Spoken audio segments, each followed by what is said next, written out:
આતંકી હુમલા પછી ગુજરાત પોલીસ સતર્ક બની છે। રાજ્યના પોલીસ વડાની અમદાવાદમાં મહત્વની બેઠક યોજાઈ છે।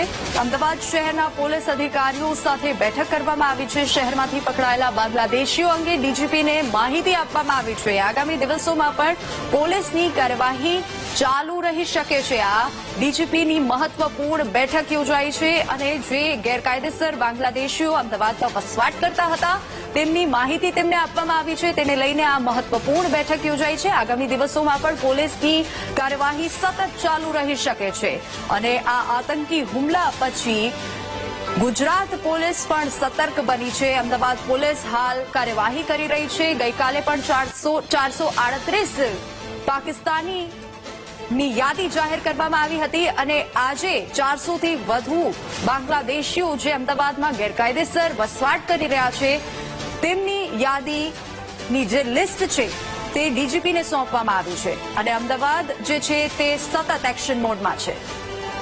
વધુ વિગતો સાથે સંવાદદાતા અનિતા આપણી સાથે ફોન લાઈન પર જોડાઈ ગયા છે। અનિતા, આ જે બાંગ્લાદેશીઓની લિસ્ટ અત્યારે સામે આવી છે જે ડીજીપીને સોંપવામાં આવી છે, પોલીસ દ્વારા શું કાર્યવાહી કરવામાં આવી રહી છે, શું અપડેટ? જી ખાસ તો જે પ્રકારે હાલ જમ્મુ કાશ્મીર ખાતે નિર્દોષ લોકોના મોત નીપજ્યા હતા તેને લઈને ગુજરાત પોલીસ અને અમદાવાદ પોલીસ અત્યારે એલર્ટ મોડમાં છે। ખાસ તો ડીજીપીના આદેશ બાદ ગુજરાતમાં જે ગેરકાયદેસર વસવાટ કરતા 400 થી વધુ બાંગ્લાદેશીઓને હાલ અટકાયત કરવામાં આવી છે અને સાથે જે પાકિસ્તાની નાગરિકો જે વિઝા પર હાજર હતા તેઓને પણ પરત મોકલવા માટેની કાર્યવાહી હાથ ધરવામાં આવી છે।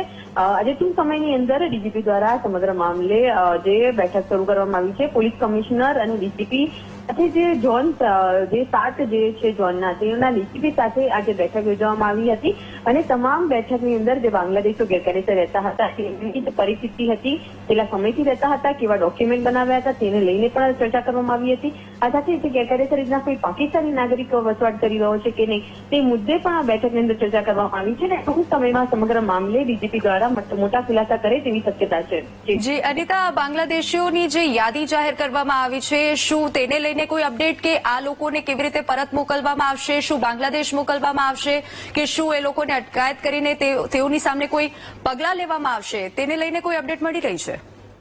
જી ચોક્કસ, જે પ્રકારે બાંગ્લાદેશોની યાદી તૈયાર કરવામાં આવી છે તેઓના ડોક્યુમેન્ટ અને તેઓ કેટલા સમયથી વસવાટ કરતા હતા તેની તમામ જે માહિતી છે તે પોલીસ દ્વારા લેવામાં આવી છે। જે પૈકી 400 થી વધુ જે બાંગ્લાદેશીઓ હતા જે ચંડોળા તળાવ ખાતે ગેરકાયદેસર રહેતા હોવાનું પણ સામે આવી રહ્યું હતું। આ તમામ જે યાદી તૈયાર કરવામાં આવી છે તેમાં જે બાંગ્લાદેશી જે નાગરિકો છે તેઓને જુદા જુદા પાર્ટની અંદર પરત બાંગ્લાદેશ મોકલવાની કાર્યવાહી હાથ ધરવામાં આવશે કારણ કે તાજેતરમાં અગાઉ પણ 50 જેટલા બાંગ્લાદેશીઓની ક્રાઇમ બ્રાન્ચે અટકાયત કરી હતી। જી અનિતા, આના સિવાય ગુજરાતમાં અમદાવાદ સિવાય કોઈ અન્ય જગ્યાએથી આવા કોઈ સમાચાર મળી રહ્યા છે કે અમદાવાદ સિવાય પણ બાંગ્લાદેશીઓ કોઈ અન્ય જિલ્લામાં વસવાટ કરી રહ્યા હોઈ શકે છે?